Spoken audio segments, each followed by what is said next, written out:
Under the unforgiving glare of the fluorescent lights, the school hallway buzzed with restless energy. The air felt thick, almost suffocating, as a swarm of students pressed closer, their hushed voices slicing through the tension like jagged little knives.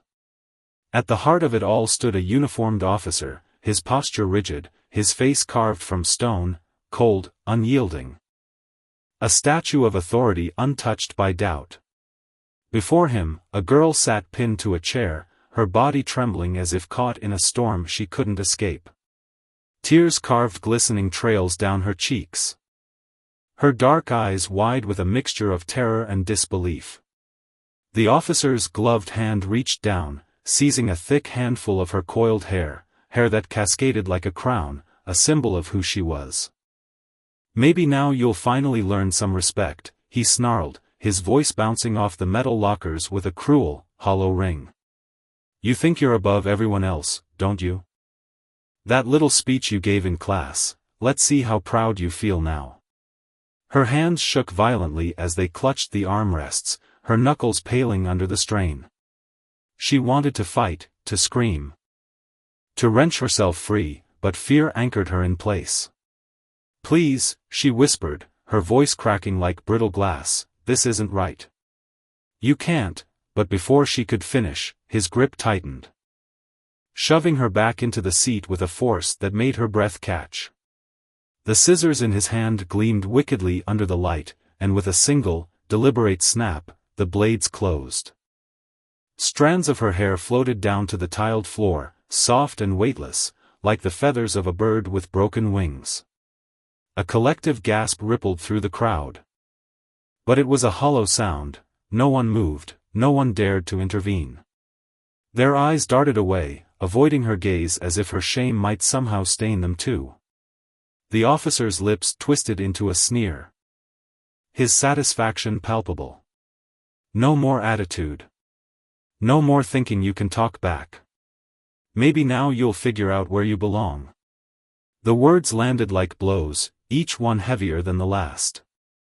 Inside her chest, a fire raged, humiliation hotter than the tears spilling over, her heart pounding so fiercely she thought it might burst. Her breaths came in shallow, ragged bursts, her vision blurring as the world tilted around her.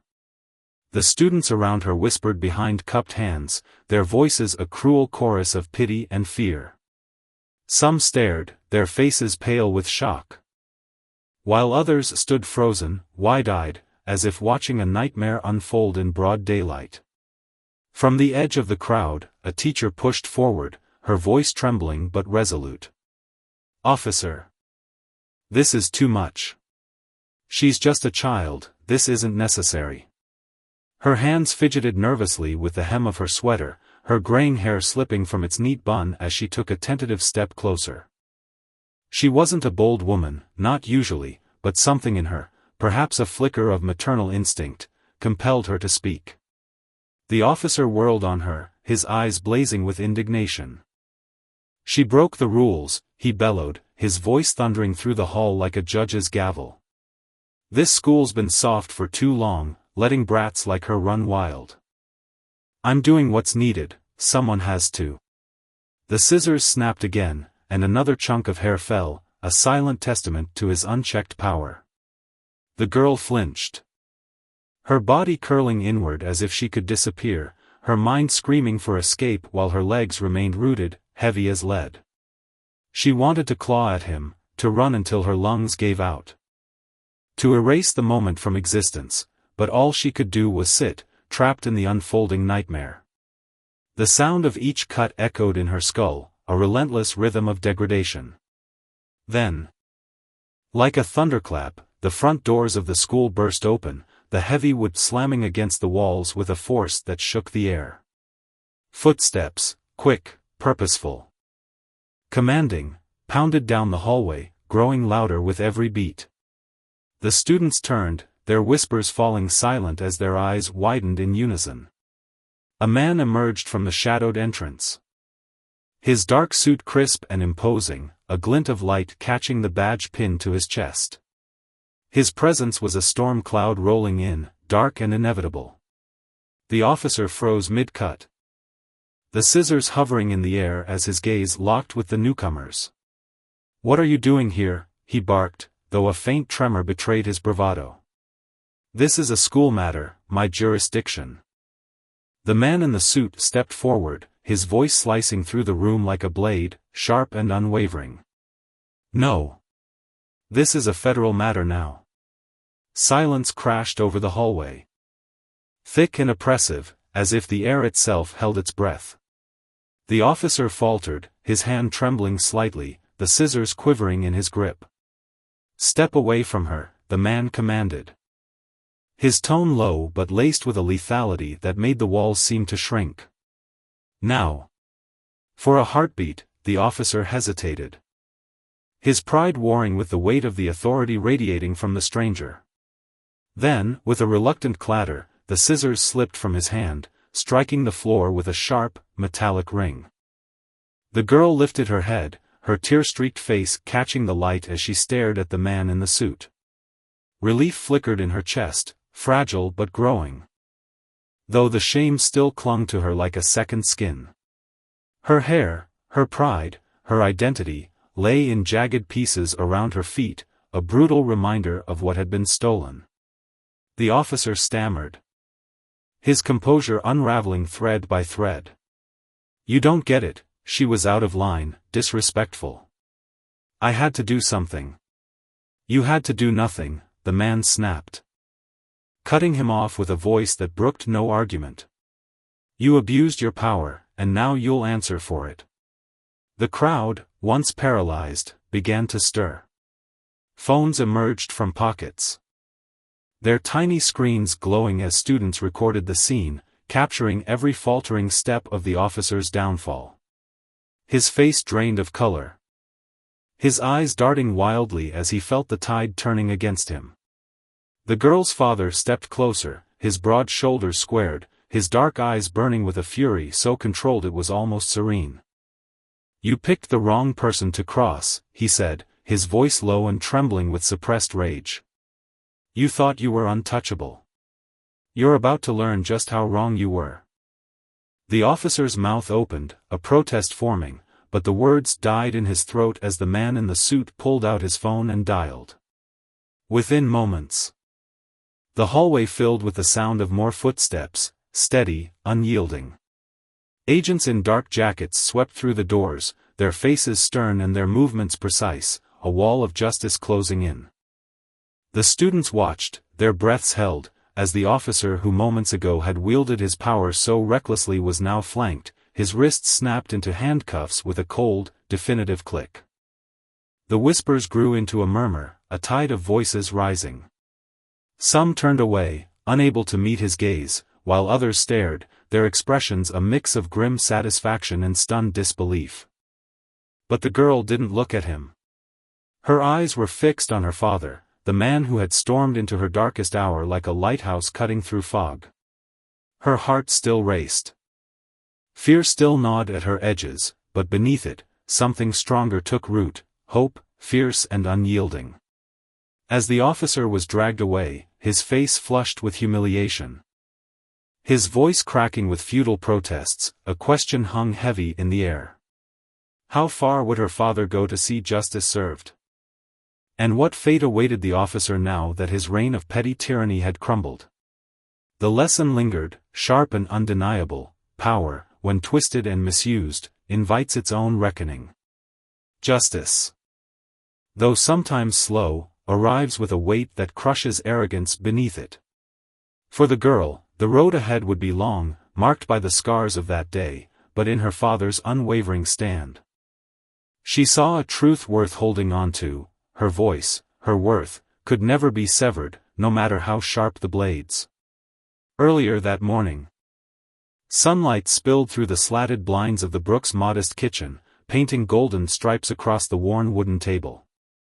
Plates clinked softly as Ava Brooks sat hunched over her notebook, her pen tapping a restless rhythm against the page. The smell of sizzling eggs and warm toast filled the room, a comforting hum beneath the weight of her thoughts.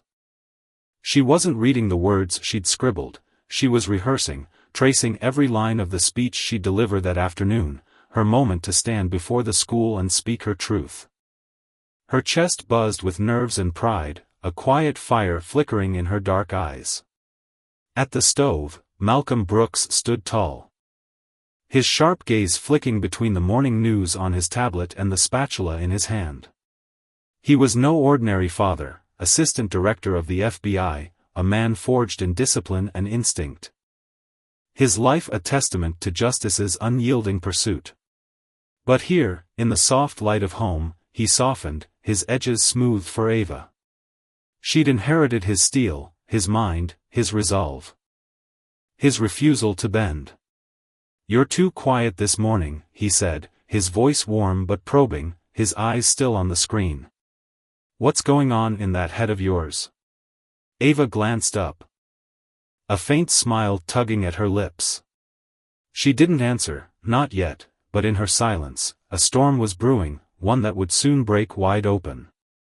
Ava Gled peered up from the scribbled pages of her notebook. Her lips twitching into what she hoped might pass for a smile. It didn't hold. The edges of her mouth trembled and fell, betraying the storm brewing inside her. "I'm just nervous, I guess," she murmured, her voice barely above a whisper. "The whole school's going to be there. What if I mess it all up?" Malcolm, standing at the stove, paused mid-motion. The spatula hovering over a sizzling pan. He set it down deliberately, the clink of metal against the counter sharp in the quiet kitchen, and turned to face her. His broad shoulders softened. And the lines of his face eased into something warm, something steady. "You won't," he said, his tone carrying the weight of certainty she desperately wanted to borrow. "You've gone over this 100 times, Ava. More than that, probably. And out there in that crowd? Not a single soul knows this subject better than you do. You've got this. Own it." She nodded, trying to let his words sink in, to wrap them around her like a shield. But her stomach twisted tighter, a knot of dread she couldn't unravel. This wasn't just any speech she'd be giving today. It wasn't about school spirit or some safe, generic topic that would earn her polite applause and a pat on the back. No, Ava had chosen something raw. Something that pulsed with meaning, racial identity and systemic injustice. These were the threads woven into the fabric of her life. Issues that lit a fire in her chest every time she thought about them. But they were also the kind of topics that made people shift in their seats, avert their eyes, or worse, push back. The school had handed her this platform, sure, but she knew not everyone was thrilled about it. She could feel the undercurrent of resistance, the unspoken warnings lurking beneath the surface. Her phone buzzed on the table, jolting her out of her spiraling thoughts. She glanced down to see a text from Maya, her best friend, * "Good luck today, girl. Don't let them scare you." * A faint warmth flickered in Ava's chest at the words. Maya always knew how to lift her, even from a distance. But that warmth quickly faded as reality crept back in. Not everyone was like Maya. Ava had caught the hushed whispers trailing her down the hallways, the sidelong glances from teachers who didn't quite meet her gaze. The subtle shifts in the air whenever Officer Derek Grant was near. She couldn't shake the weight of it all, and deep down, she knew today wouldn't be easy. The school parking lot stretched out before them as Malcolm pulled the car to a stop, tires crunching over gravel. Ava peered through the windshield, her breath catching at the sight. Clusters of students milled around under the gray March sky, some clutching handmade signs and banners that bobbed in the breeze, messages of support scrawled in bold marker. Others stood apart. Arms crossed, their faces unreadable, eyes sharp and guarded. Malcolm killed the engine and turned to her, his voice low but firm. "Call me if anything happens, okay? Anything at all." It wasn't a casual offer, it was a command, etched with a protective edge she recognized too well. Ava forced a smile, the kind that felt more like a mask than an expression. "I'll be fine," she said, though the words rang hollow even to her own ears. She pushed the car door open and stepped out, her sneakers hitting the pavement with a dull thud. As she made her way toward the school's front doors, her heart hammered against her ribs, each beat louder than the last. The auditorium hummed with life when she stepped inside. Rows of chairs stretched out before her, packed with students slouched in their seats, teachers perched stiffly at the edges, and even a handful of parents who'd trickled in. Their faces a mix of curiosity and skepticism. The air felt thick, heavy with anticipation and something sharper, tension. Ava scanned the crowd and spotted Maya near the front. Her friend's bright grin cutting through the haze like a lifeline. Maya flashed her a thumbs up, and Ava clung to that small gesture, trying to anchor herself as she climbed the steps to the stage. The principal's introduction was brief, his voice clipped as he rattled off a few words about student voices before stepping aside with a tight smile. He gestured toward the podium. And Ava moved forward, her fingers curling around its edges. The wood was cool beneath her sweaty palms, and the microphone let out a faint hum as she leaned in. "Good morning," she began. Surprised by the steadiness in her voice despite the panic fluttering wildly in her chest. "Today, I want to talk about identity, how it shapes who we are. How it defines the way we move through the world, and how it's so often tested in ways we never see coming."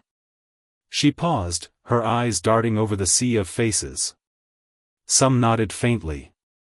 Heads tilting in agreement, others sat rigid, arms folded tight across their chests. She swallowed and pressed on. But identity isn't just something personal. It's political. It's historical. And sometimes, it's turned into a weapon against us. The room shifted then, a murmur rippling through the crowd like a stone dropped into still water. Ava didn't flinch. She leaned into her words. Her voice growing stronger as she wove together stories and statistics, her grandmother's quiet tales of segregation, the numbers she'd memorized about unequal sentencing. The way her own skin seemed to mark her before she even opened her mouth.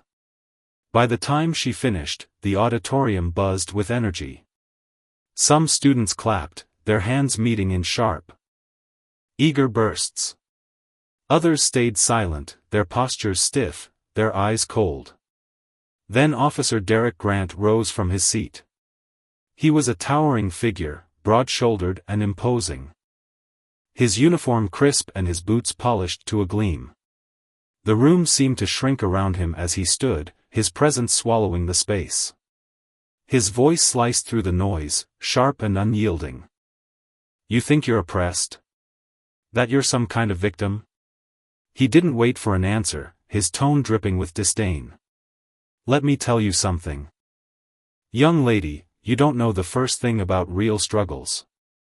Ava froze, her breath catching in her throat as the murmurs around her morphed into gasps. Grant didn't stop.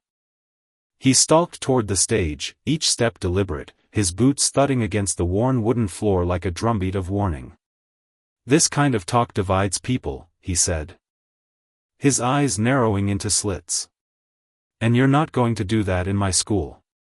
Her pulse raced, a frantic rhythm pounding in her ears. "I have the right to speak," she shot back. Her voice trembling but defiant. Grant's lips twisted into something ugly, something cruel. "Not anymore." Before she could process the words, his hand clamped around her arm, his grip iron tight. He yanked her toward the back of the stage, away from the podium, away from the crowd. Students fumbled for their phones, their screens lighting up as they recorded the scene unfolding before them. Ava's voice cracked as she tried to protest, her words tumbling out in a desperate rush. "Let go of me, you can't do this." But Grant wasn't listening. His face was a mask of fury. His jaw set as he dragged her into the hallway beyond the auditorium. The confrontation spiraled there, in the dim, echoing corridor. Grant loomed over her, his breath hot and uneven. "You think you can just say whatever you want without consequences?" he snarled, his voice low and menacing. You need to be put in your place. Ava's chest tightened, her breath coming in shallow gasps. You can't do this, she said, her words shaky but resolute. You're out of line. He didn't respond with words. Instead, he reached into a nearby drawer. His movements sharp and deliberate, and pulled out a pair of scissors. The metal glinted under the fluorescent lights, cold and unforgiving. No, you're out of line, he hissed, stepping closer. And I'm going to make sure everyone knows it. The blades hovered near her scalp, and Ava's world tilted. She felt the first cold touch of steel against her skin. Heard the snip as strands of her hair fell to the floor. Her stomach lurched, her vision blurring with shock and fear. Students crowded the doorway now, their faces pale, their eyes wide with horror. Some shouted for help, their voices overlapping in a chaotic chorus, but no one moved to intervene. The air grew heavy, suffocating. Until the front doors of the school burst open with a thunderous crash. The sound reverberated through the hallway, and for a moment, everything stopped. Officer Grant's grip on the scissors faltered, the blade slipping slightly as his hand trembled. His gaze snapped toward the figure now framed in the entrance, Malcolm Brooks. Malcolm didn't speak at first. He didn't need to. His presence filled the space, sharp and commanding, a quiet storm contained in the lines of his tall frame. His eyes locked onto Ava, taking in the scattered strands of her hair. The terror etched into her features. She felt her breath hitch, a sob threatening to break free. She wanted to run to him, to collapse into the safety of his arms and let him unravel this nightmare. But the way he stood, rigid, controlled, yet simmering with something fierce beneath the surface, kept her rooted in place. Grant recovered first, his voice cutting through the silence. You can't just barge in here like this, he said, forcing authority into his tone, though it wavered, brittle and thin. This is a school matter, not some federal. Malcolm raised a hand, a single deliberate motion, and Grant's words died in his throat. Let her go. The command was quiet, but it carried the weight of steel. Ava felt Grant's fingers twitch against her arm, hesitating. Before he finally released her. She stumbled back, her legs unsteady beneath her, but she caught herself against the wall. Malcolm's gaze never wavered from Grant. His eyes burning with a fury that didn't need to be shouted to be felt. I don't know what you think you're doing here, Grant said, scrambling to regain his footing. His voice shook despite his attempt at bravado. This girl's been out of control. She's been stirring up division, disrespecting authority. Someone had to step in. Someone had to. His words trailed off under the weight of Malcolm's stare. The hallway seemed to shrink, the walls pressing in as the reality of his actions settled over Grant like a shadow. Ava watched, her heart still racing, as her father took a single step forward. It wasn't just about her anymore. It was about the line that had been crossed, the power that had been abused. And the justice that demanded to be served. In that moment, Ava understood something deeper than her speech could ever convey. Justice wasn't just an idea to fight for, it was a reckoning. A force that rose when those like Grant wielded their authority as a weapon. And as she stood there, trembling but unbroken, she knew the consequences of that abuse would ripple far beyond this hallway, a lesson carved into the silence that followed. The air in the school hallway felt like it could choke you. Thick with a tension that seemed to pulse against the chipped paint of the walls.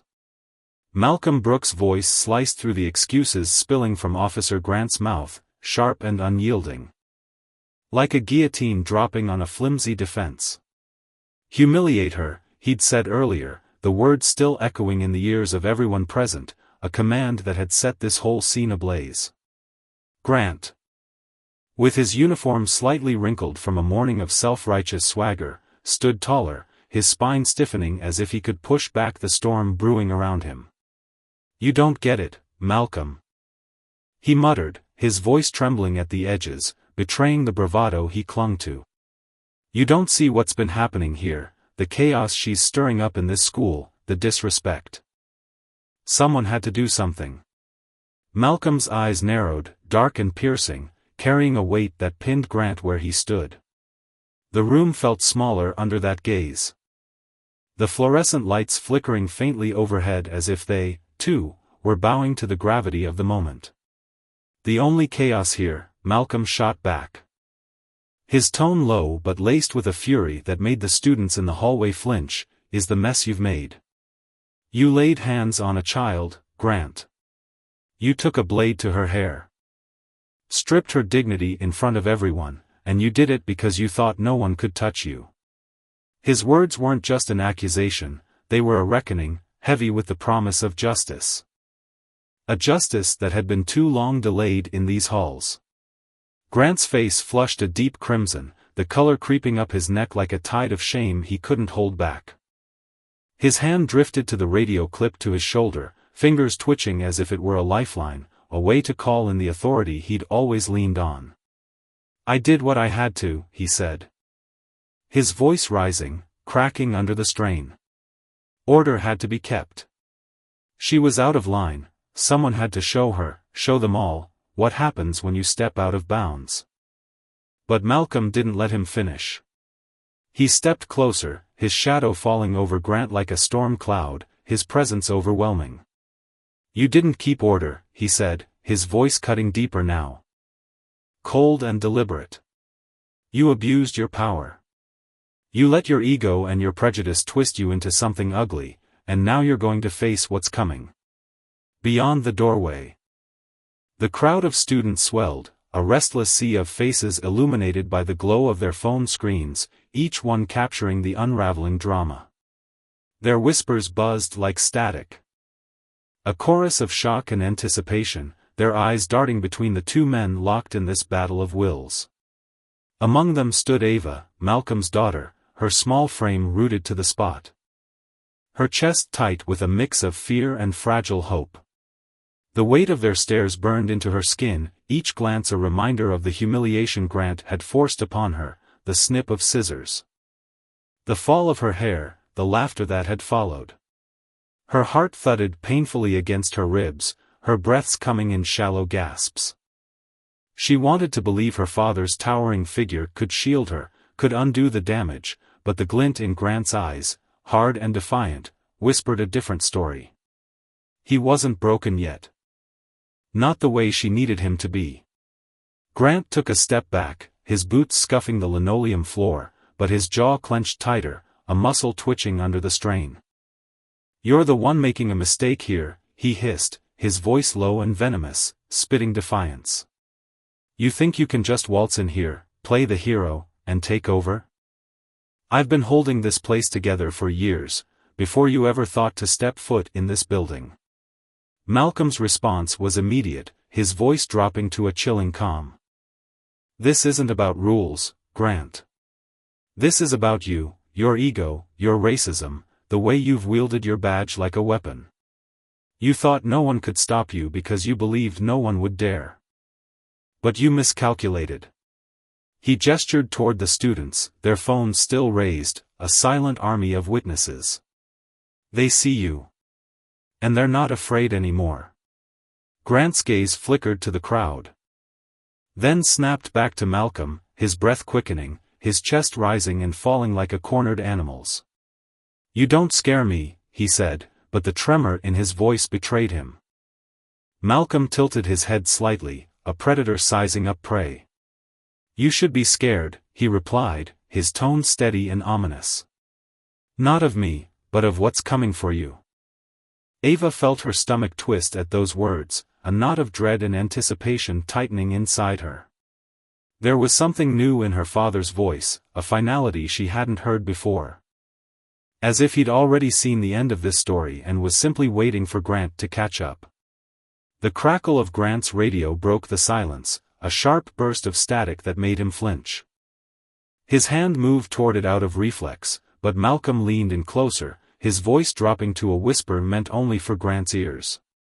"If you think this ends here, you're dead wrong." Ava caught the shift in Grant's expression, the first flicker of doubt, a crack in the armor he'd worn so arrogantly. But then he straightened, his jaw locking again, defiance flaring back to life. "You don't have jurisdiction here," he growled through gritted teeth. "This is a school matter, not your playground." Malcolm stepped back, pulling his phone from his pocket with a slow, deliberate motion, his eyes never leaving Grant's.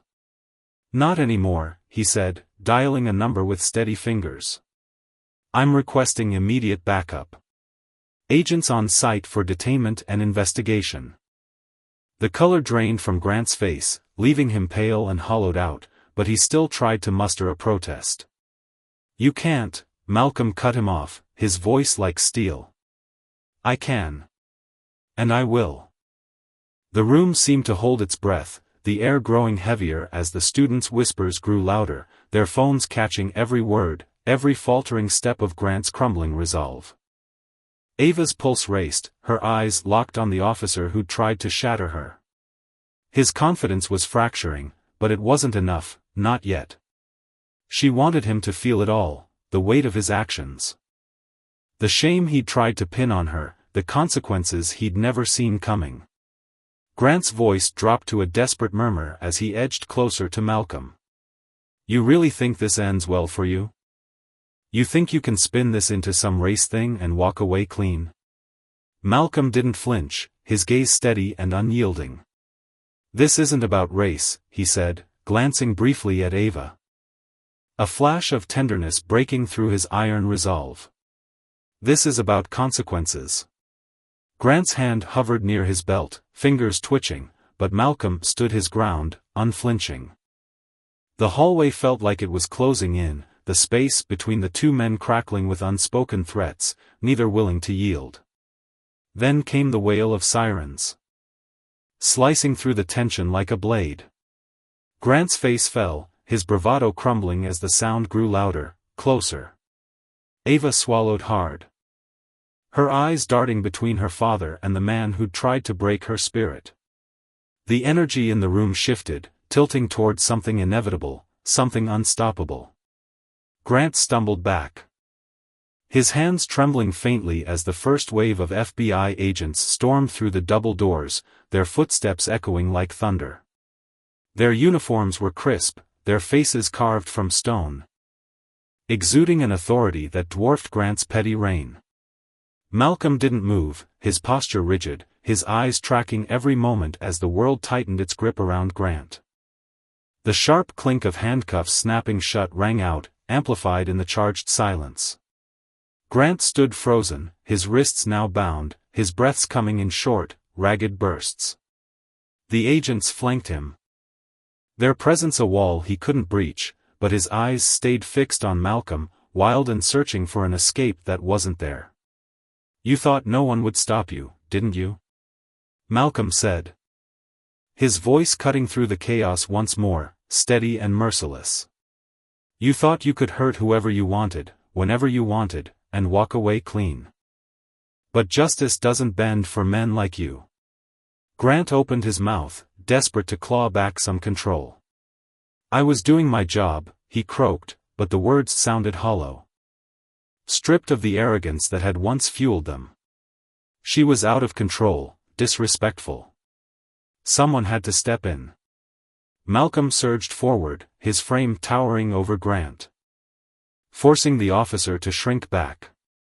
"Step in," he snapped, his voice a whip crack.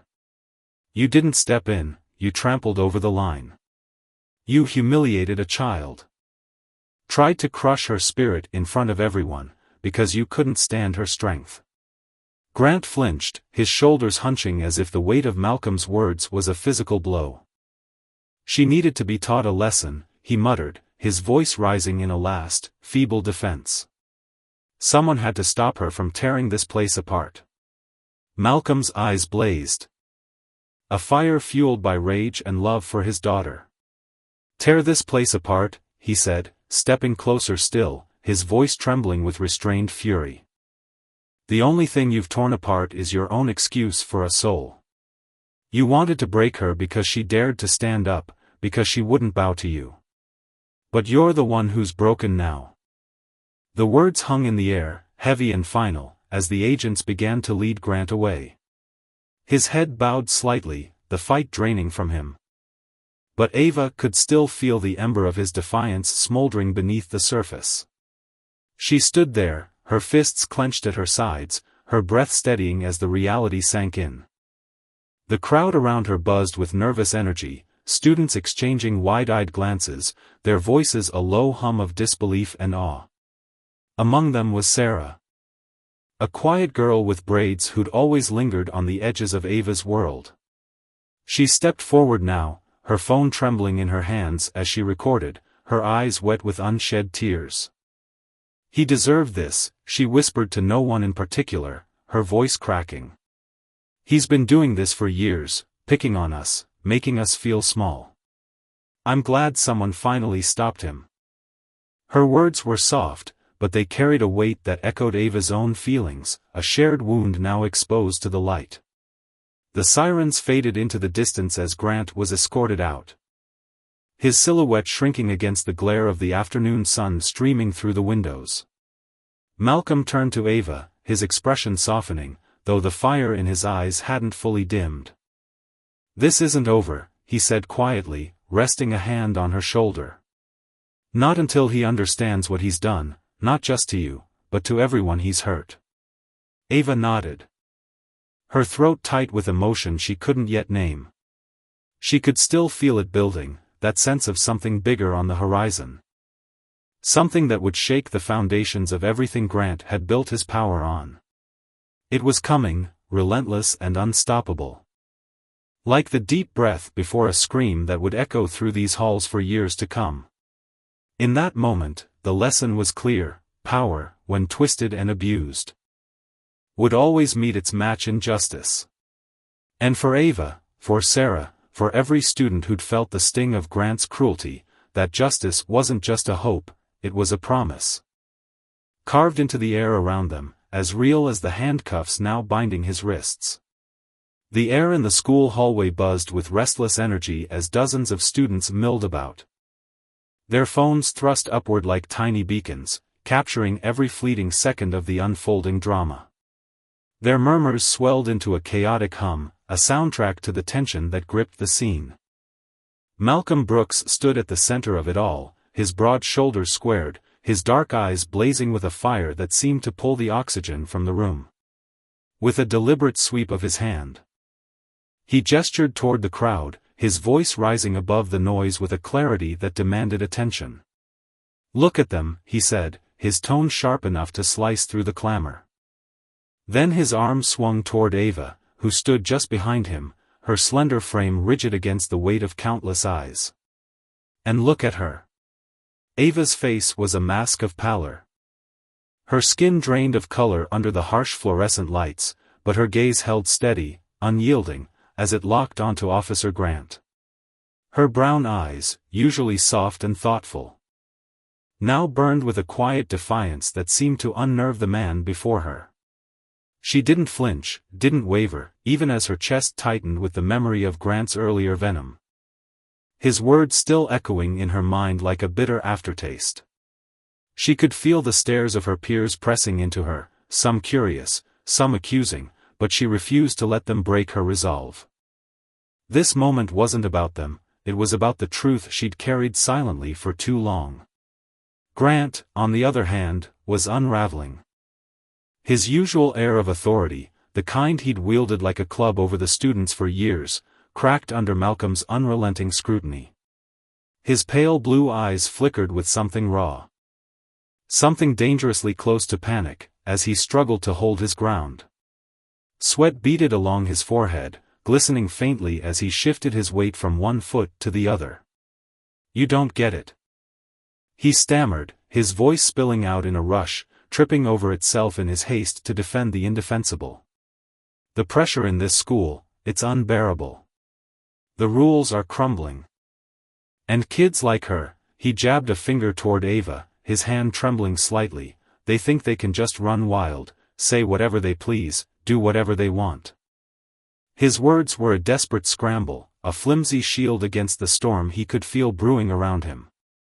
Malcolm's response came swift and cutting, his voice dropping into a low, dangerous register that silenced the hallway like the slash of a blade through fabric. "Kids like her," he repeated, each syllable laced with a fury that made the air feel heavier. "You mean black kids? Kids who dare to stand tall when people like you try to grind them into the dirt. Kids who refuse to bow their heads and let your petty tyranny go unchecked." His words landed like blows, and Grant's face flushed a deep, mottled red, his lips pressing into a thin, quivering line. The accusation hung there, stark and undeniable, stripping away the veneer of righteousness Grant had clung to for so long. Before Grant could muster a retort, Malcolm pressed forward, his presence looming larger with every step. "You didn't do this to enforce rules," he said, his voice rising again, sharp and accusing. "You did it to flex your power, to send a message loud and clear: stay in line, or else, well. Guess what, Grant? I'm sending a message of my own now." The crowd shifted restlessly, their whispers growing into a low roar as two agents stepped in from the sidelines. Their hands were steady, their movements precise, closing in on Grant with an authority that dwarfed his own. Malcolm leaned closer, his voice dropping to a whisper meant only for Grant's ears, though its weight seemed to ripple outward. "You thought you were untouchable, didn't you? That no one could reach you up there on your little throne. But you miscalculated. You crossed the wrong person this time." Grant's breath caught in his throat, a ragged, uneven sound that betrayed the fear clawing at him. His eyes darted toward the agents, who were now pulling radios from their belts, their voices clipped and official as they prepared to act. He jerked back instinctively, a futile attempt to reclaim some semblance of control. But Malcolm's gaze held him pinned. "Don't bother fighting it," Malcolm said, his tone eerily calm, almost gentle, yet laced with a lethal edge. "It's done. You're finished." "No," Grant hissed, his voice cracking as desperation bled through. "This isn't over. You can't just waltz in here and tear me down like this. I've poured years into this job, sweat, sleepless nights, everything I had. I've earned this position, damn it." His hands balled into fists, knuckles widening as he strained against the reality closing in around him. But the agents didn't flinch. One of them stepped forward, his voice flat and mechanical as he began reciting Grant's rights, the words a cold, unyielding tether pulling him toward consequences he'd never imagined. Malcolm's jaw tightened, a muscle ticking beneath his skin, but his eyes never wavered from Grant's.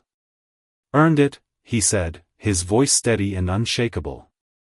"No, you didn't earn a damn thing. You abused it. You twisted that badge into a weapon and aimed it at anyone who dared to defy you. And now you're going to face what comes next." Grant's glare sharpened, his breath coming in short, furious bursts. "You'll regret this," he spat, his voice low and venomous, though it trembled at the edges. "You're making a colossal mistake." Malcolm didn't blink. "The only mistake I made was letting you get away with this for as long as you did." The crowd surged closer, a sea of faces illuminated by the glow of their screens. Phones held aloft to capture every word, every gesture. Some students whispered in hushed disbelief, their wide eyes reflecting the shock of seeing Officer Grant, the man who'd ruled the halls with an iron fist, reduced to this. Others stood in stunned silence, their expressions a mix of awe and uncertainty. Ava lingered at the edge of it all, her breath shallow and uneven, her hands clenched so tightly her nails dug into her palms. She watched as Grant's wrists were bound, the cuffs glinting dully under the lights, his once commanding figure now diminished, hunched slightly as the agents flanked him. Just minutes ago, he'd towered over her, his voice dripping with contempt as he humiliated her in front of everyone. Now, he was the one exposed, stripped bare by the very power he'd abused. But as the scene unfolded, Ava felt no rush of triumph, no soothing wave of relief. Instead, a knot twisted tighter in her chest, a heavy, suffocating weight that refused to lift. Grant's voice broke through the din again, ragged and defiant. "You think this ends with me?" he snarled, his head twisting to glare at Malcolm. "You think this school doesn't have my back? The parents, the teachers, they'll rally behind me. They'll fight for me." His words were a desperate gambit, a last grasp at the illusion of invincibility he'd built over years. Ava's heart lurched. A pang of doubt threading through her resolve. What if he was right? What if the system he'd thrived in, the same one that had turned a blind eye to his cruelty, closed ranks to protect him? But Malcolm didn't waver. "Let them," he said, his voice ringing with a quiet, unshakable certainty. "Because after today, everyone will see you for exactly what you are. And so will they." Grant's bravado faltered, his breath quickening as the cracks in his defiance widened.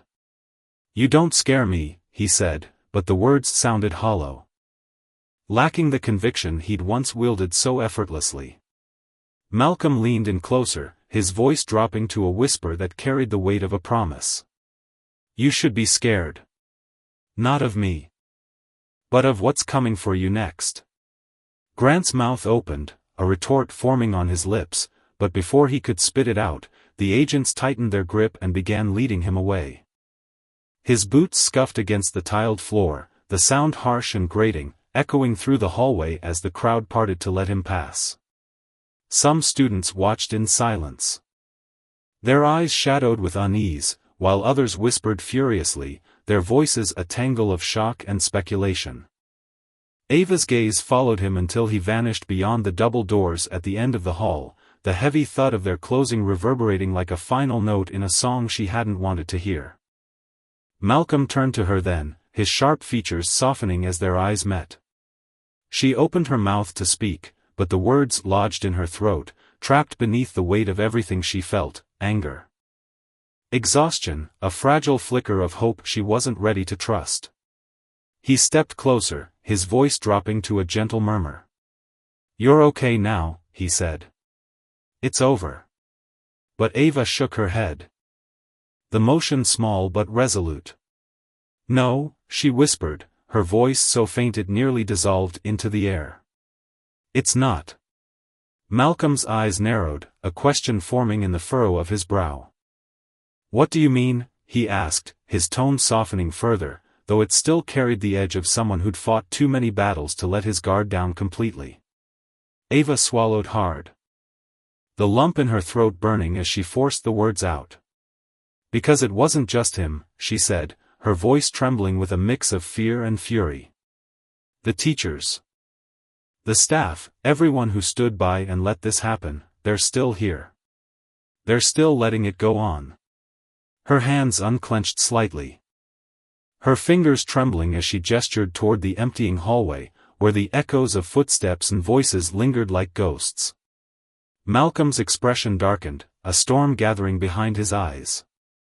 But he nodded slowly, absorbing her words with a gravity that made her feel seen. "Then we'll deal with them too," he said, his voice firm, a vow carved into the silence between them. For the first time, Ava felt the vice around her chest loosen, if only a fraction. The hallway stretched out before them, vast and hollow, the fluorescent lights casting long, jagged shadows across the floor. The agents were gone, the crowd thinning as students drifted away, their phones slipping back into pockets, their whispers fading into the walls. But Ava's eyes lingered on the spot where Grant had stood, his presence still a stain on the air. The fight wasn't over, not by a long shot. The lesson here wasn't just about one man's downfall. It was about justice, raw and unyielding, and the consequences that follow when power is twisted into a tool of oppression. Grant had fallen, yes, but the roots of his cruelty ran deeper, tangled in the silence of those who'd enabled him. For the first time, though, Ava wasn't afraid to face what lay ahead. The storm hadn't passed, it had only just begun, and she was ready to weather it. Step by step, with Malcolm at her side. The air in the hallway hung heavy, thick with unspoken fury as Ava's words tumbled out, jagged and raw, like shards of glass she'd held inside for far too long. It wasn't just about him, Officer Grant, the man whose smug authority had loomed over her life like a storm cloud. No, it was bigger than that, a sprawling web of complicity she could no longer ignore. Everyone had seen it, the teachers with their averted gazes, the principal with his hollow platitudes, the students who whispered in corners but never spoke up. They'd all watched as Grant strutted through the school's corridors, his badge glinting like a weapon he wielded with glee, targeting anyone who dared to cross his invisible lines. And they'd done nothing. They'd let it happen. Malcolm stood beside her, his presence a quiet anchor in the chaos of her unraveling emotions. His face hardened as she spoke. The lines around his eyes deepening, his jaw clenching so tightly she could almost hear the tension grinding in his bones. He didn't interrupt her. Didn't reach for empty reassurances to soften the blow of her truth. He just listened, his silence a testament to the storm brewing within him, too. Ava's voice rose, sharp and unsteady, slicing through the stillness. They knew, she said, her words trembling with the weight of betrayal. They saw him cornering kids in the halls, saw him pick out the weakest ones to break down. Saw him turn humiliation into a game, and they looked away. Or worse, they covered for him. They told us to respect him, to follow the rules, to stop stirring up trouble. They let him do this to me.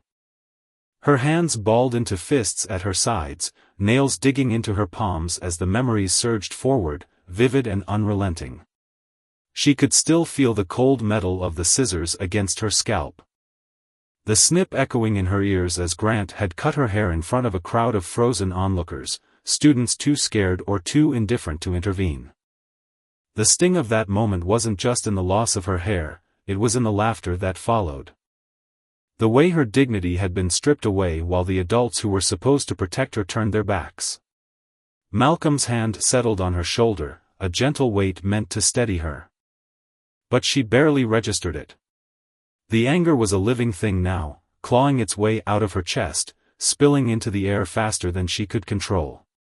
And when I finally said something, she continued, her voice cracking under the strain, they acted like I was the problem. Like I was the one making waves just because I wouldn't keep my mouth shut. Now he's gone. Dragged out of here in handcuffs, but they're still here. They're still letting this happen, and no one's going to stop them. Malcolm's gaze met hers. His dark eyes burning with a resolve that cut through the haze of her despair. His voice, low and firm, anchored her just enough to keep her from spiraling completely. We will stop them, he said. Each word deliberate, heavy with promise. Not just him, all of them. The conviction in his tone was a lifeline, a spark of hope amid the wreckage of her trust. Ava opened her mouth to respond. But before she could, the sharp clatter of footsteps broke the moment, echoing off the linoleum floor like a drumroll signaling an unwelcome arrival. Principal Hastings appeared at the end of the hallway, his silhouette framed by the flickering fluorescent lights overhead. His face was pale, almost ghostly. A sheen of sweat glistening along his receding hairline. He fumbled with his tie as he approached. His fingers twitching as he tried to smooth the fabric into place, an absurd attempt at composure that only made him look more rattled. His steps faltered slightly. As though he were a man marching toward a guillotine he couldn't see but could keenly feel. Mr. Brooks, he began, his voice thin and strained, like a thread about to snap. We need to talk about what just happened. This situation, it's complicated. Malcolm turned to face him, his posture shifting subtly.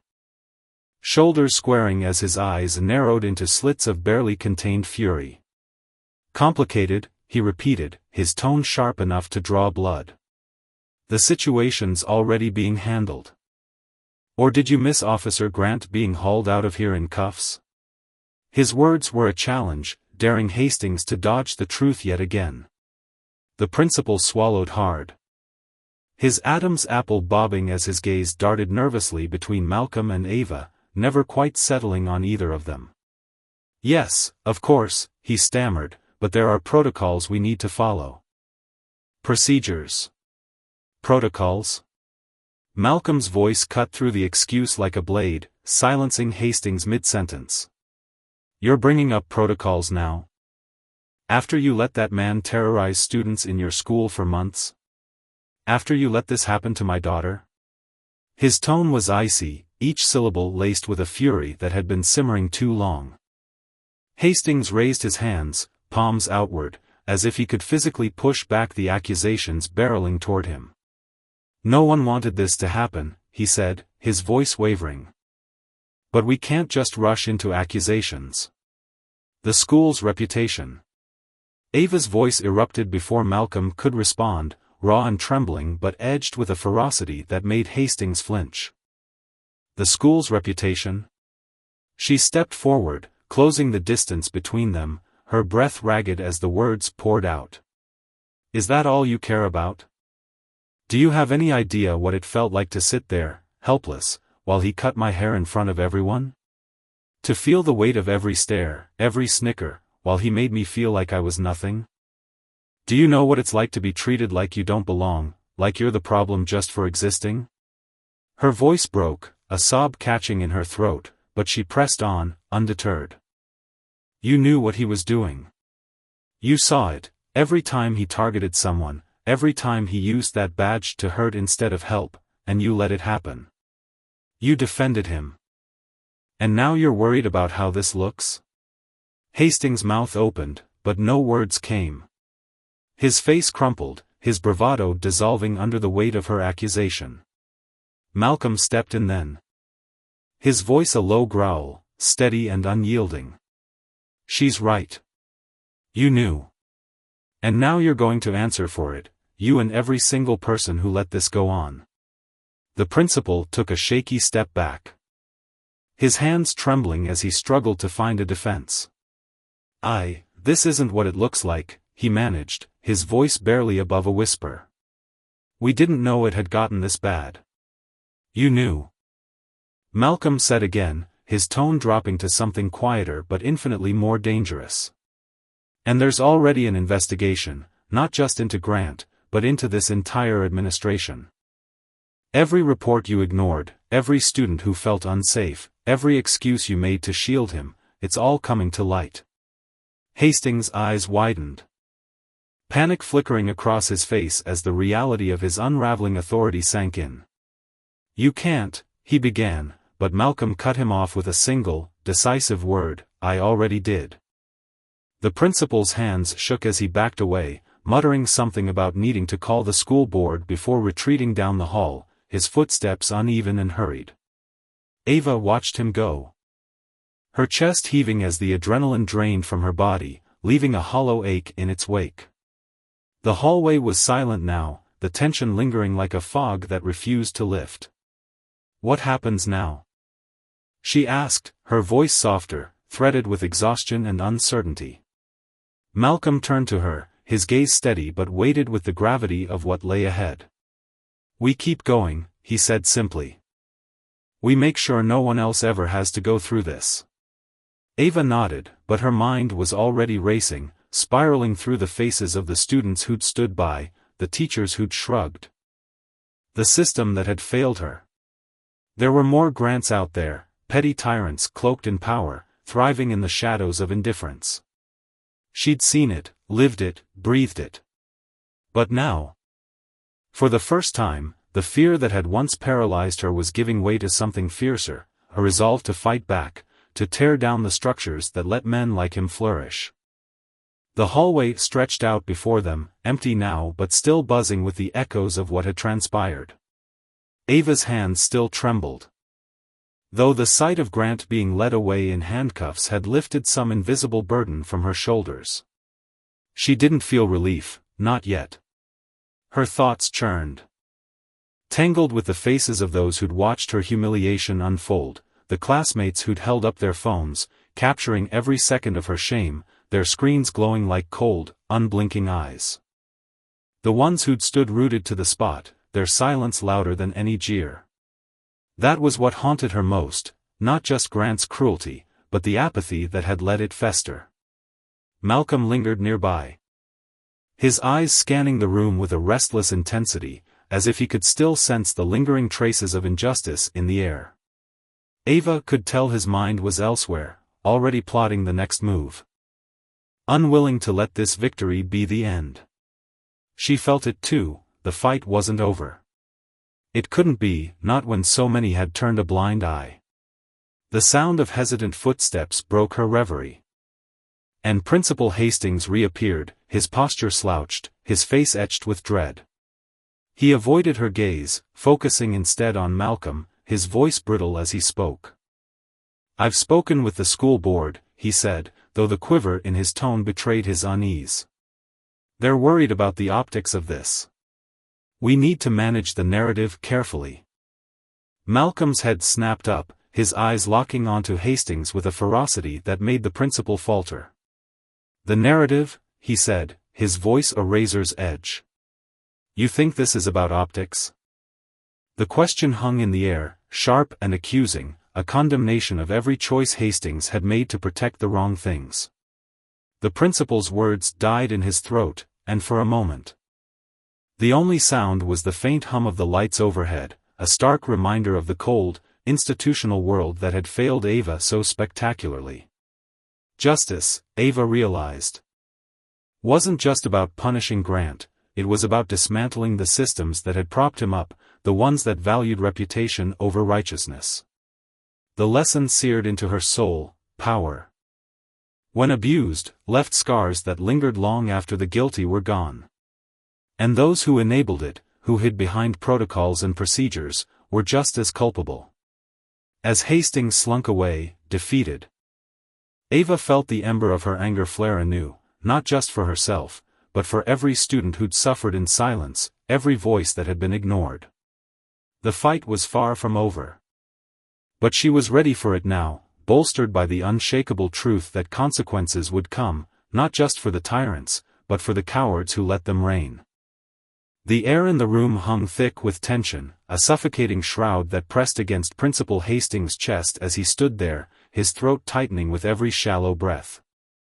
He could feel the sweat beading along his hairline, cold and clammy, as Malcolm's words sliced through the haze of his excuses like a sharpened blade. "This is about accountability," Malcolm had said. His voice steady but edged with an unshakable resolve that made Hastings' stomach churn. The older man swallowed hard, the lump in his throat refusing to budge, as he stammered. "I'm not trying to dodge responsibility here, I swear.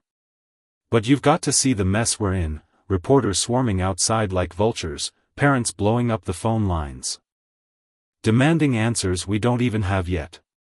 If we don't get a grip on this narrative, it's going to spiral beyond anything we can handle."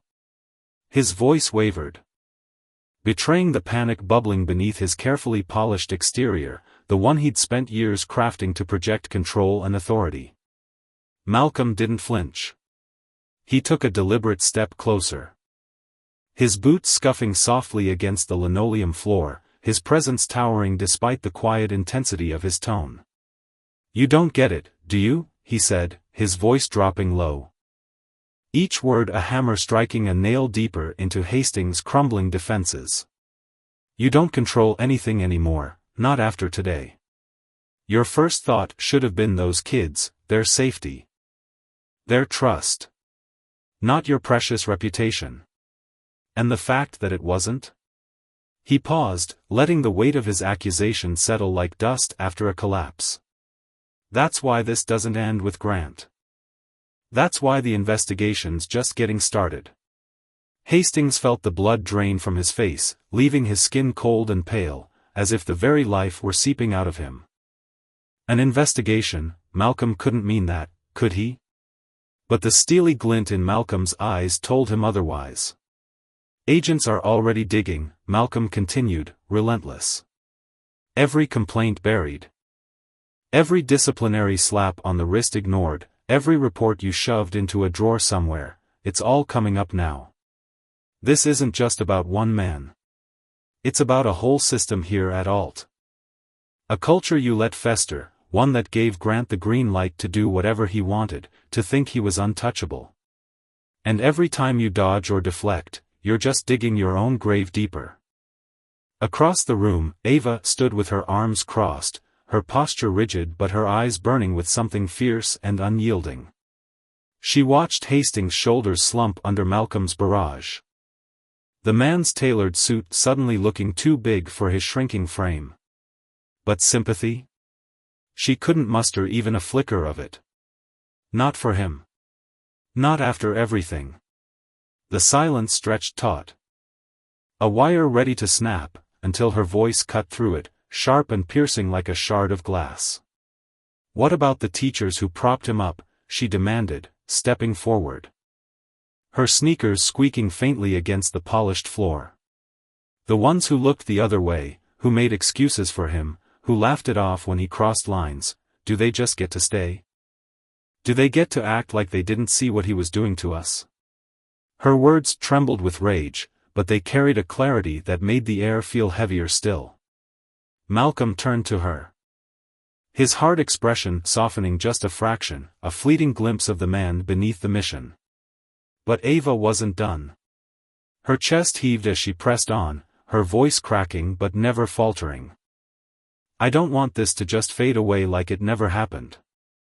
I don't want them to walk off scot-free, pretending they're innocent, because if they do, nothing changes. Nothing ever will. Hastings opened his mouth, his lips parting as if he might muster some defense, some platitude to smooth over the raw edges of her pain. But Malcolm cut him off before a single syllable could escape. It's not fading away, he said, his gaze locking onto Ava's with a promise that felt like iron. I'll make damn sure of that. Hastings stumbled back a step, his polished shoes scuffing the floor, his eyes darting between them like a cornered animal sensing the trap closing in. I just need time, he pleaded. His voice thin and reedy now, time to figure out how to manage this, how to explain. Malcolm's response was swift, a whip crack of frustration. You've had time. Too much time. And you squandered every second of it. Ava surged forward, her anger spilling over like water breaching a dam. You didn't protect us, she spat, her fists clenching at her sides. You protected him. And now you're scrambling to save your own skin. But what about the kids he broke? What about the ones who had no one to fight for them, no one to even listen? Hastings finally met her gaze, and for a moment, his face crumpled, lines deepening, eyes glistening with something that might have been shame or fear or both. Her words weren't just accusations. They were a physical force, pressing down on him until he seemed to shrink beneath them. But Ava wasn't finished. Her voice rose, raw and unfiltered, carrying the weight of every sleepless night. Every moment of helplessness she'd endured. Do you have any idea what it's like? To sit there, powerless, while someone tears your dignity to shreds? To feel the eyes of everyone around you, teachers, classmates, just watching, doing nothing? I'm not the only one he hurt. There were others, and you let it happen. You let him keep going. Malcolm's voice followed hers, colder now. A blade honed to a lethal edge. And now you're going to face the consequences. Hastings' shoulders sagged further, his once commanding presence reduced to a hollow shell. What do you want from me? He whispered, the fight draining out of him. Malcolm's answer was calm but unyielding, a verdict delivered without hesitation. You're going to cooperate. Every file, every report, every email, you'll hand it all over. And you'd better start bracing yourself, because when this is done, you might not have a desk to sit behind anymore. Hastings' mouth opened again. But no sound came out. His eyes widened, flickering with the dawning realization that his world was unraveling, thread by thread. For the first time, Ava saw real fear in him, not the calculated worry of a man protecting his image, but the visceral dread of someone watching the walls close in. He turned abruptly. His footsteps uneven as he retreated down the hallway, the echo of his departure swallowed by the stillness that followed. Malcolm stepped closer to Ava, his voice softening to a near whisper. "You okay?" She shook her head, the motion small but honest. "No. But I will be." He nodded, but she caught the tension still etched in the lines of his face. The way his jaw clenched as if he were holding back a storm of his own. They weren't finished, not by a long shot. The sound of approaching footsteps broke the quiet. And Ava turned to see Maya emerging from the shadows of the corridor. Her friend's face was pale, her eyes wide with a mix of exhaustion and resolve, but she didn't hesitate. Without a word, she closed the distance and pulled Ava into a tight embrace, her arms a lifeline in the chaos. Ava felt her shoulders loosen, the unbearable weight shifting just enough to let her breathe. "They're not getting away with this," Maya murmured, her voice quiet but fierce, a vow sealed between them. Ava nodded against her friend's shoulder. "Not this time." Malcolm watched them for a moment, his sharp gaze softening at the edges, a rare crack in his armor. Then he stepped away, pulling out his phone and speaking in low, clipped tones, orders, plans. The machinery of justice grinding into motion. Ava knew he was ensuring this wouldn't be buried, that the truth would claw its way to the surface no matter how deep they tried to hide it. But as she stood there, the empty hallway stretching out before her, her mind wouldn't settle. Her thoughts spiraled, to the students who'd never spoken up, their voices silenced by fear or shame. To the ones who'd averted their eyes, pretending not to see, to the ones who'd egged Grant on, laughing as he wielded his power like a weapon. This wasn't just about him, or Hastings. Or the teachers who'd enabled it. It was about everyone who'd stayed quiet, who'd let the rot spread unchecked. Her chest tightened again, but this time it wasn't fear driving it, it was a fire. A resolve that burned hotter with every passing second. She wasn't done fighting. Not yet. The echoes of Hastings' hurried retreat lingered in the air, a faint reminder of the chaos he'd left behind. The hallway felt unnaturally still now, the fluorescent lights buzzing faintly overhead, casting long shadows that stretched across the scuffed floor. Ava's pulse still raced. A relentless drumbeat in her ears, and her hands, clammy and trembling, refused to steady. She clenched them into fists, nails digging into her palms. As if she could force the shaking to stop through sheer will. Malcolm stood a few feet away, his phone pressed to his ear, his voice a low growl as he barked instructions to someone on the other end. She caught fragments, words like records and witnesses, and saw the way his shoulders squared, his jaw tight, as if he were preparing for a battle that hadn't even begun. It was reassuring in a way. Knowing he wouldn't let this slip through the cracks, but it also unsettled her, a reminder of how vast this mess had become. Maya stayed close. Her presence a quiet anchor in the storm swirling inside Ava. Even so, the weight of everything, the betrayal, the pain, the years of silence, pressed down on her, threatening to drag her under. Her gaze drifted to the spot where Officer Grant had stood earlier, his smug defiance melting into panic as the handcuffs snapped shut around his wrists. For a fleeting moment, it had felt good to see him fall, a rush of vindication that coursed through her veins. But now? Now it felt empty, a hollow victory that couldn't erase the scars he'd left behind. Maya's voice broke through her spiraling thoughts, soft but insistent. "You should sit down, Ava. Take a minute." Ava shook her head sharply, her response snapping out before she could temper it.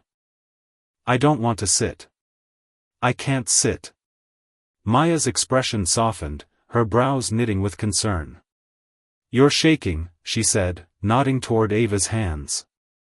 Ava glanced down and saw it, her fingers trembling, betraying the turmoil her body still hadn't processed. She clenched them tighter, willing the tremor to stop, and muttered, "I'm fine." But the words tasted like a lie even as they left her lips. She wasn't fine, not yet. Maybe not for a long time. But standing there, with Maya beside her and Malcolm fighting in the background. She felt the first stirrings of something new, not just anger or pain, but a purpose. This was bigger than Grant's downfall or Hastings' reckoning.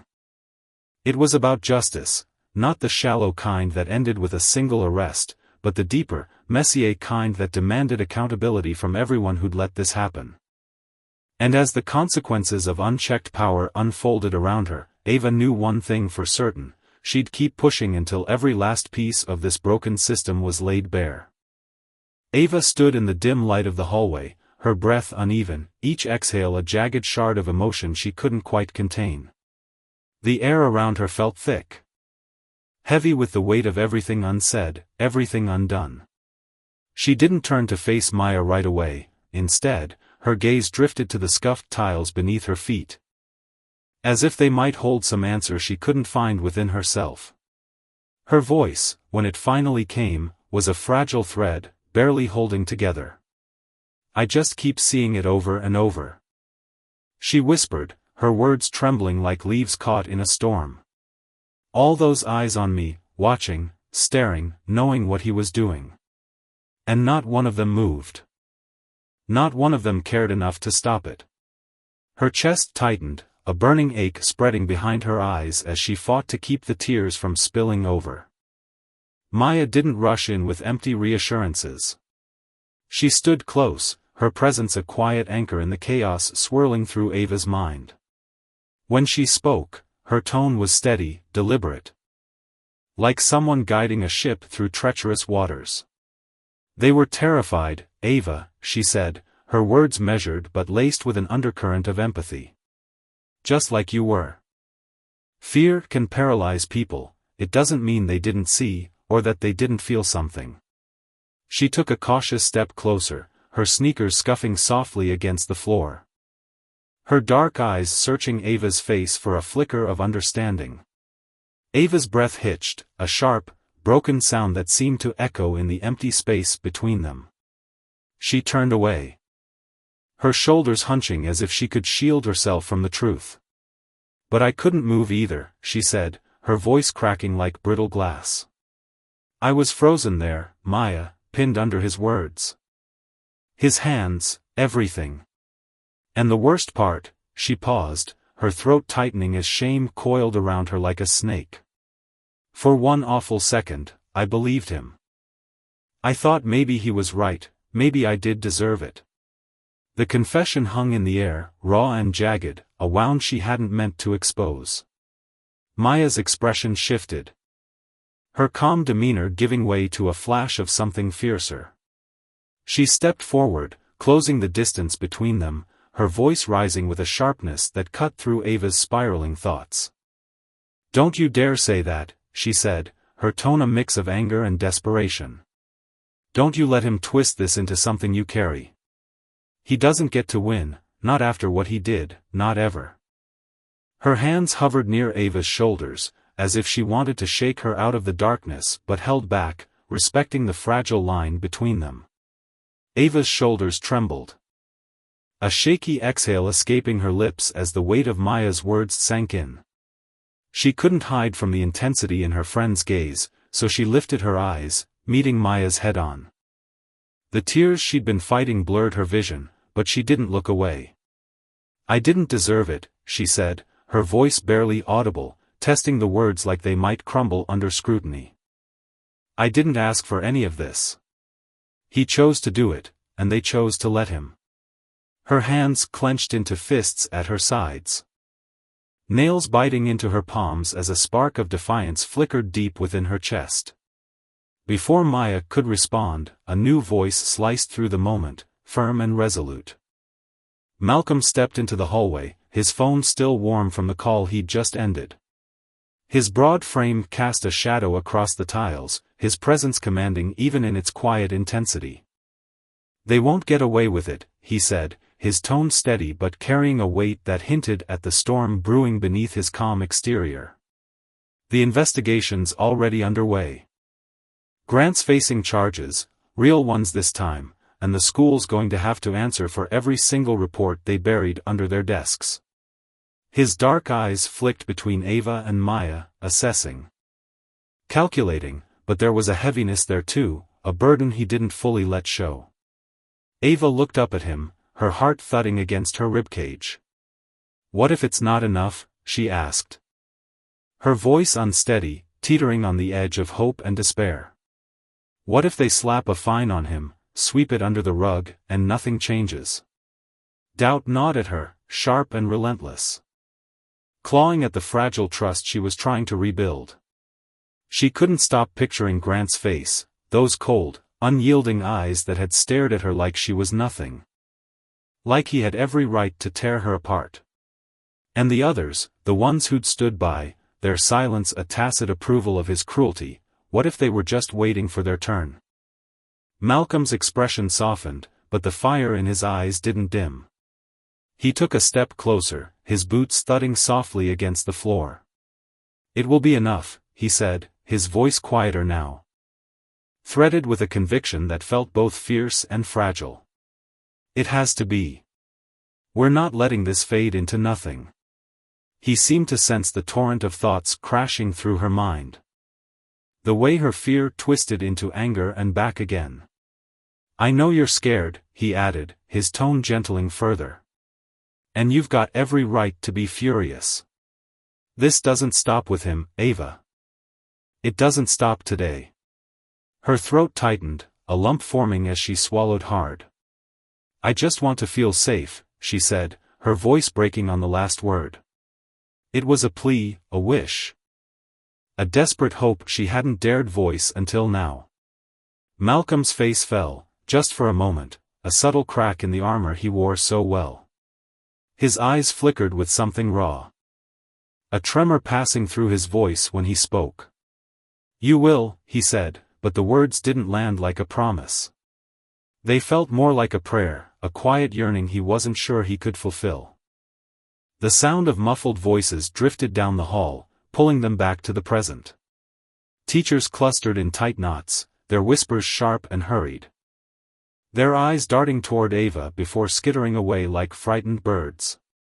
Malcolm turned, his broad shoulders squared, and his mere presence sent them scattering like shadows fleeing the light. Maya leaned in closer, her breath warm against Ava's ear. "They're scared of you now," she murmured, a hint of pride threading through her words. Ava's lips pressed into a thin line, her jaw tightening. "Good," she said, the single word carrying a quiet ferocity she hadn't known she possessed. Malcolm glanced back at her, his gaze steady but shadowed with something unspoken. "This isn't over yet, Ava," he said, his voice low, almost a warning. "You know that, right?" She nodded, her resolve hardening. "I know." The sound of footsteps grew louder again. A rhythmic thud that echoed through the hallway. A group of agents appeared at the far end, their faces grim, their suits crisp against the faded walls. One of them broke away, approaching Malcolm with a clipped stride. His voice was hushed. But Ava caught fragments, reports coming in, multiple complaints, documentation, possible negligence charges, Malcolm's jaw tightened, a muscle ticking beneath his skin, but he gave a sharp nod. "Make sure nothing gets buried," he ordered, his tone brooking no argument. The agent vanished back into the throng, leaving Malcolm standing there, his shoulders rigid with tension. Ava stepped closer, her pulse quickening. "What happens now?" she asked, her voice steadier than she felt. Malcolm's eyes met hers, sharp and unyielding. "Now we make sure every single person who let this happen answers for it," he said, his words a vow etched in stone. Her heart pounded, a wild, unsteady rhythm. She wanted to believe it was that simple, that justice would sweep in like a cleansing fire, burning away the rot. But deep down, she knew the truth, the ones who'd stood by, who'd let Grant wield his power unchecked, wouldn't go quietly. They'd fight, clawing to protect themselves, to preserve the world that had let them thrive. Maya's hand brushed her arm. A gentle tether in the storm. "Whatever happens, you're not facing it alone," she said, her voice soft but unyielding. Ava nodded, her chest still trembling, but her resolve firming. "I know," she said, the words a quiet anchor. Malcolm's phone buzzed again, and he stepped away, his voice snapping with authority as he issued commands. Ava's gaze swept the hallway, taking in the faces of the teachers and students lingering in the shadows. Some watched her with guilt etched into their features, their eyes dropping when she met them. Others stared with a strange relief, grateful it hadn't been them under Grant's heel. Her hands clenched again, but this time it wasn't fear driving her, it was determination. A slow-burning fire that refused to be snuffed out. Maya's voice broke through her thoughts, soft but steady. "You're not done, are you?" Ava shook her head, her lips curving into a faint, resolute line. "Not even close," she said, her voice ringing with a strength she was only beginning to claim. The hallway felt colder now, the air sharp against her skin. Even as the buzz of voices swelled around her. Teachers huddled in tight clusters, their whispers slicing through the silence, their glances fleeting and wary. She stood still. Her heart a drumbeat in her chest, her thoughts racing too fast to grasp. Malcolm paced nearby, his words clipped and precise, the weight of his decisions pressing down on him like a physical force. But Ava wasn't alone in this anymore. Maya stayed close, her quiet strength a lifeline, grounding her even as anger and frustration surged within her.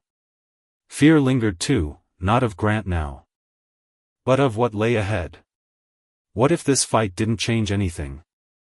What if the ones who'd turned a blind eye slipped through the cracks, unscathed?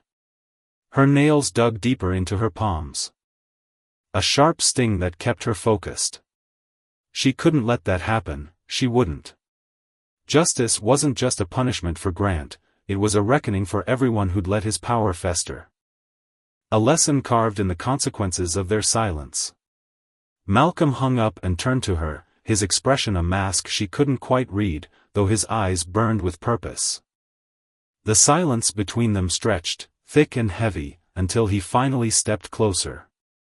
"I need you to be ready for what's coming," he said, his voice low and firm. "Carrying the weight of battles yet to be fought. This is moving fast, but it's going to get messy. People will scramble to save themselves, point fingers, shift blame. Anything to keep their hands clean." Ava's stomach twisted, a knot of dread tightening, but she squared her shoulders. "I'm ready," she said, the words tasting like iron on her tongue. Malcolm's gaze softened for a fleeting moment, a crack in his resolve, but it vanished as quickly as it came. "It's not over," he said, his tone a quiet thunder. "Not by a long shot." She nodded, her pulse racing. "What if they come after me?" she asked, the question slipping out before she could stop it. Malcolm didn't flinch, didn't hesitate. "They won't," he said, his voice a steel promise. "Not while I'm here." And for the first time, Ava felt the faintest flicker of hope, not a fragile wish, but a spark of something fiercer, something she could hold on to. The fight wasn't over. But neither was she. The lesson was clear: power unchecked bred cruelty, and justice, though hard won, was the only way to break its hold. She wouldn't let it slip away, not now, not ever. Ava stood in the dimly lit hallway of the school, her heart pounding against her ribcage like a trapped bird desperate to break free. She wanted so badly to trust Malcolm's words. To let them wash away the gnawing uncertainty that clung to her thoughts like damp fog. He'd promised her that justice was coming. That the teachers who'd shielded Officer Grant, the ones who'd averted their eyes while his cruelty festered, were already under scrutiny. "They're being questioned," Malcolm had said. His voice steady as granite, "and if they played any role in this mess, they'll pay for it." But to Ava, those words felt flimsy, like a paper shield against a storm. Consequences? The very idea seemed laughable when she thought about the wreckage left behind, the trust shattered, the fear that had rooted itself deep in her chest. She shook her head. her dark hair swaying with emotion, and muttered, "That's not enough. Punishing them doesn't erase what they let happen. It doesn't undo the damage." Malcolm's gaze softened. But his tone remained firm, carrying the weight of someone who'd seen too much yet refused to bend. "No, it doesn't fix everything," he admitted, "but it's a step forward." His words hung in the air, heavy with unspoken promises, and Ava felt a flicker of hope battling the bitterness inside her. Before she could muster a response, a sharp voice sliced through the tension like a blade. "You really think this solves anything?" They both turned, startled, to see Mrs. Reynolds standing a few feet away. The teacher's arms were folded tightly across her chest, her posture rigid as if she could physically hold back the tide of accusations. But her face betrayed her. Beneath the stern mask, her eyes flickered with unease, her lips trembling slightly as she tried to project defiance. Ava's stomach twisted, a hot surge of anger tightening her throat. "What's that supposed to mean?" she demanded, her voice quivering with the strain of holding herself together. Mrs. Reynolds straightened, her tone hardening like ice forming over a river. "You think tearing this school apart is going to make things right?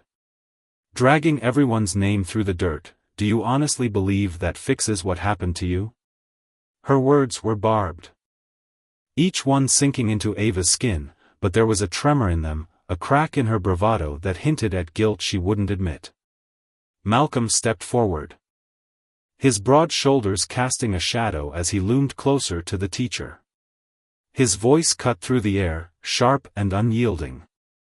"Are you seriously blaming her for this?" Mrs. Reynolds flinched, a quick twitch of her face, but she didn't retreat. "I'm saying this school isn't perfect," she shot back, "but what happened today didn't begin with Grant, and it won't end with him. Maybe instead of trying to burn it all down, you should think about what's left when the ashes settle." Ava's chest heaved as she took a step toward the woman, her voice breaking like glass under pressure. "What's left? What comes next is kids finally feeling safe. What comes next is people like you not turning away when something's wrong." Her hands balled into fists at her sides, nails digging into her palms as she fought to keep her composure. "It's that simple. You saw what he was doing, how he treated people, and you did nothing. And now you're more worried about the school's reputation than the kids he hurt?" Mrs. Reynolds opened her mouth to respond, but Malcolm's voice boomed over hers, low and commanding. "You're done here." The teacher faltered, her cheeks flushing a deep crimson as he took another step closer, his presence overwhelming. "You're part of the problem," he said, his words precise and cutting, "and if you can't see that, you don't belong here." For a moment, Mrs. Reynolds stood frozen, her breath shallow, her eyes darting between them. Then, with a jerky turn, she fled down the hall, her heels clicking rapidly against the tile, the sound echoing like a fading drumbeat as she vanished around the corner. Ava's hands trembled. But this time it wasn't fear coursing through her, it was fury, raw and unfiltered, blazing through her veins like wildfire. Malcolm turned to her, his expression softening as he placed a steadying hand on her shoulder. "I know this doesn't feel like enough," he said quietly, "but we're not done yet." Tears prickled at the corners of her eyes, but she nodded, the motion small but resolute. "I know," she whispered, her voice thick with emotion. "And I'm not done either." From the shadows, Maya emerged, her steps tentative but her presence a quiet anchor in the storm. Her dark eyes met Ava's, and her voice, though soft, carried a strength that steadied the air between them. "You don't have to face this alone." Ava's breath caught in her throat, a lump rising as she felt the weight of those words. For the first time, her shoulders eased, the tension unwinding just enough to let her breathe. "I know," she said again, and this time it felt like a vow, a tether to something solid amidst the chaos. The sound of boots thudding against the floor pulled her attention away. She turned to see the agents returning, their faces etched with grim determination. Their dark suits stark against the peeling paint of the hallway walls. Malcolm stepped forward to meet them, his voice dropping to a murmur as he exchanged words with the lead agent. A tall man with a jaw like steel and eyes that missed nothing. Ava and Maya lingered back, their gazes fixed on the scene unfolding before them, the clipped gestures, the low hum of conversation. The sense that something bigger was shifting into motion. Maya broke the silence, her voice barely above a whisper. "Does it feel real yet?" Ava exhaled, the breath shuddering out of her as she stared at the retreating figures of the agents. "No," she admitted, "but maybe it doesn't have to, not yet." Malcolm turned back to her. His expression unreadable but his eyes burning with purpose. "Come on," he said, motioning for her to follow. "We're not finished." She fell into step behind him. Her legs heavy as if each movement dragged the weight of the past with it. But her head was high, her spine straight, fueled by every sidelong glance from students huddled in corners. Every hushed whisper from teachers pretending not to watch, every flicker of doubt she'd ever felt.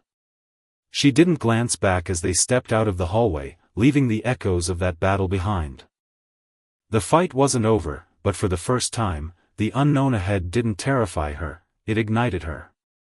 Weeks later, the air in the courtroom was thick with anticipation. A palpable tension that pressed down on Ava's chest as she sat beside her father, W.C. The room was a sea of faces, reporters scribbling furiously, parents clutching each other's hands. Students whispering in clusters, and community members who tracked the case since the day Officer Grant was led away in handcuffs, his once imposing figure reduced to a shadow of itself. W.C. sat ramrod straight, his suit impeccable, his face a mask of calm. But Ava saw the tightness in his shoulders, the faint clench of his jaw, the way his fingers twitched against his knee. This wasn't just her fight, it was his too, a father's quiet fury for every child who'd been overlooked, every plea that had gone unheard. Across the room, Grant sat slumped in his chair. His hands clasped so tightly his knuckles gleamed white. The arrogance that had once radiated from him, his broad chest puffed out, his voice booming with authority, had evaporated, leaving behind a shell of a man, pale and hollow-eyed. Ava didn't pity him. Not after the stories that had spilled out during the investigation. Each one a jagged shard of truth piercing the silence he'd enforced. Students had come forward, their voices trembling but unbroken, recounting years of torment, belittling remarks. Humiliating punishments, a reign of fear masked as discipline. The evidence had mounted swiftly, an avalanche of testimonies and records that buried Grant's carefully crafted facade. The judge's gavel struck the bench, a sharp crack that silenced the murmurs rippling through the crowd. His voice, deep and measured, rang out as he delivered the verdict. Guilty on multiple counts. The words landed like stones, final and unyielding, and Ava let out a breath she hadn't realized she'd been holding. She didn't smile, victory didn't feel like joy. Not yet, but the crushing weight that had shadowed her for months began to lift, inch by inch. As Grant was escorted out, his head bowed, his wrists cuffed. His eyes darted to her for a fleeting moment. There was no defiance there, no spark of resistance, only the dull realization of his ruin. Ava held his gaze, unflinching, wanting him to see her standing tall, unbroken by his cruelty. Malcolm's hand rested on her shoulder as the courtroom began to empty. His touch grounding her as the noise of shuffling feet and murmured conversations filled the space. "It's done," he said, his voice a low rumble. Ava nodded, but in her heart. She knew this was only the first chapter. The investigation had peeled back layers of rot, teachers who'd ignored the signs, administrators who'd buried complaints under stacks of paperwork. A system riddled with indifference and abuse of power. Principal Hastings had resigned in disgrace, his name now a stain on the school's history. Others faced their own reckonings, some fired. Some shuffled off to other districts, but the scars they'd left wouldn't fade with a signature on a disciplinary form. Outside the courthouse, the late afternoon sun cast long shadows across the steps where Maya waited, her hands stuffed into her jacket pockets, her breath visible in the crisp air. Her eyes met Ava's, and for a moment, neither spoke. Then Maya stepped closer, her voice quiet but firm. "You did it." Ava's lips twitched, not quite a smile, but something close. "We did it," she corrected, and in that shared silence, she felt the truth of it. Justice wasn't just punishment, it was the promise of something better, a lesson carved deep into the bones of this fight. Power unchecked bred pain. But voices united could topple it. And as they stood there, the world stretching out before them, Ava knew the battle was far from over, but she was ready for whatever came next. In the quiet aftermath of a storm that had shaken their lives, Maya's face glowed with a fierce, unshakable pride, not the kind born of personal triumph, but something deeper. Something tied to the girl standing before her. Words didn't come right away, instead, she reached out with trembling arms and pulled Ava into an embrace so tight it felt like she was trying to shield her from the world itself. 4 weeks. Ava had held herself together with nothing but grit and fragile hope, but in that moment, she let go. She sank into Maya's warmth, her shoulders softening as the weight of everything, the fear, the doubt, the endless fight, melted into the safety of that hug. When Maya finally spoke, her voice was a fragile thread, barely audible over the sound of their breathing. "You did it," she whispered, her words heavy with awe and relief. Ava pulled back just enough to meet her eyes, shaking her head with a quiet intensity. "No," she said, her voice catching, "we did it." The truth of it hung between them, a bond forged in struggle and defiance, stronger than either of them could have imagined. The months that followed swept through their lives like a tempest. Chaotic and unrelenting. Ava's story didn't stay confined to the narrow streets of their small town, it spilled out, wild and uncontainable, rippling across cities and districts until it became a roar no one could ignore. Protests erupted in dusty school parking lots and outside looming government buildings. Voices rising in unison to demand change. Petitions piled up, signatures scratched out in anger and hope, while lawmakers scrambled to respond. In schools across the region, new rules took root, training programs drilled into teachers the weight of their responsibility, oversight tightened like a noose around those who thought they could hide. And protections for students grew stronger, a shield against the kind of pain Ava had endured. She found herself thrust into the eye of it all, a reluctant figurehead fielding reporters' questions, delivering speeches to rooms packed with strangers, and sitting across from lawmakers who nodded gravely as she spoke. At first, the attention pressed down on her like a physical thing, suffocating and disorienting, threatening to swallow her whole. But as the weeks turned to months, something shifted inside her. The chaos began to feel less like a burden and more like a calling. A purpose she hadn't known she'd been searching for. Justice came for Grant in a courtroom bathed in cold, fluorescent light. The sentencing was a hammer blow, unyielding and severe, as it deserved to be. Assault, harassment, abuse of power. The charges stacked up like bricks, walling him off from the world he'd once ruled. Years behind bars stretched out before him. A fitting consequence for the man who'd wielded his badge like a weapon. Even when those years ended, the stain of his actions would cling to him, no police force would touch him again. His name a poison no one dared ingest. Ava didn't linger on his fate, though. Her mind wasn't wired for revenge or gloating, it raced ahead, always forward. Fixated on the next step, on ensuring no one else would ever feel the helplessness she'd known. Grant's punishment was a closed chapter, a necessary end, but her story was still being written.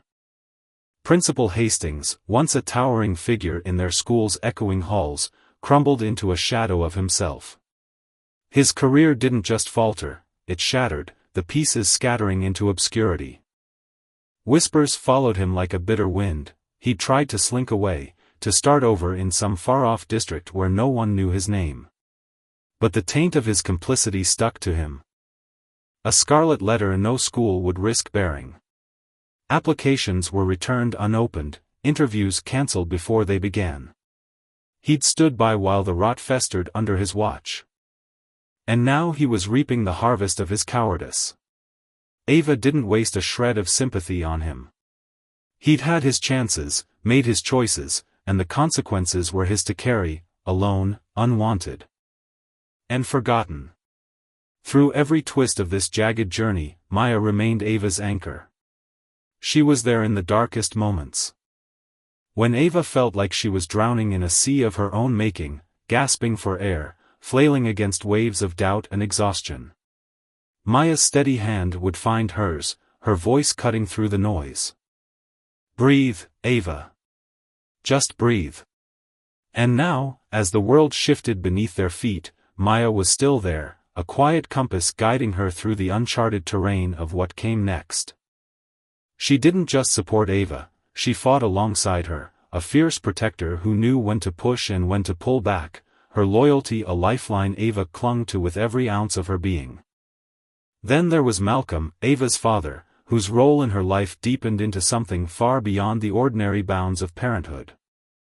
He wasn't just the man who'd raised her, he became her fiercest ally, her unyielding advocate, her loudest cheerleader. Justice had always been a cornerstone of his beliefs. A steady flame he'd carried through life. But this time, it wasn't abstract or distant, it was personal, a fire that burned in his chest as if his own survival hinged on it. In the sleepless nights when Ava doubted herself, he was there, his voice firm and unwavering. You're stronger than this, Ava. You've always been. In courtrooms and quiet living rooms alike. He fought for her, for them, with a ferocity that left no room for compromise. Ava knew, deep in her bones, that without him, she might have crumbled under the weight of it all. Months later, Ava stood at the edge of a packed auditorium, the air thick with anticipation. The room buzzed with the restless energy of students shifting in their seats, parents whispering to one another, and teachers watching her with a mix of curiosity and respect. She took a slow, deliberate breath, her heart pounding against her ribs as she stepped into the spotlight. Once, she'd been terrified to raise her voice, paralyzed by the fear of being seen, of being heard. That girl was gone now. She approached the microphone, her hands steady, her gaze unflinching. Change doesn't happen overnight, she began, her voice ringing out clear and strong, cutting through the hum of the crowd. It doesn't come because one person decides to stand up and speak. It comes when we refuse to stay silent, when we refuse to turn our heads, when we decide, together, that enough is enough. The audience leaned in, hanging on every syllable. Their faces a sea of wide eyes and parted lips. For the first time, Ava felt the ground solid beneath her feet. She wasn't the trembling girl who'd once sat in a hard-backed chair, shrinking under scrutiny. She was something new, taller, braver, louder, a force carved out of pain and resolve. When the applause finally faded, a rolling thunder that shook the walls. Ava scanned the faces staring back at her. She wondered about them, how many had bitten their tongues when they'd seen wrong unfolding?